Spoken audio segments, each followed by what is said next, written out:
ارے leader عالم وہ نہیں ہوتا کہ جو عوام کی خواہش پر چلے، عالم وہ ہوتا ہے جو عوام کو اللہ رسول کی چاہت پر لے کر آئے۔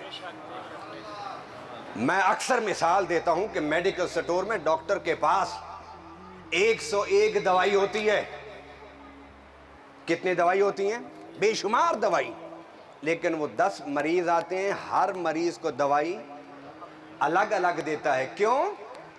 اس لیے کہ مرض الگ ہوتا ہے، دوائی الگ دینی ہوتی ہے۔ یہ محفلیں در حقیقت اہل سنت کے عوام کو اور ان کے عقیدے کو جو دیمک لگتی ہے، جو سنڈی لگتی ہے، اس کے علاج کے لیے ہوتی ہے۔ وہ حکیم دانا حکیم نہیں کہ مرض ہو پیٹ کے درد کا اور دوائی دے آنکھ کے علاج کی، وہ حکیم دانا حکیم نہیں۔ ارے جیسا جس کو مرض ہو ویسی دوائی دو۔ اور جو حکیم علماء ہوتے ہیں، دانا علماء ہوتے ہیں، وہ قرآن و سنت سے انہی نسخوں کا انتخاب کر کے لاتے ہیں جس سے اہل سنت کے عوام کے عقیدے کو جو دیمک لگی ہوتی ہے اس کو صاف کرنا ہوتا ہے۔ آپ سنتے رہتے ہیں علماء کو، میں کوئی بہت بڑا عالم تو نہیں ہوں،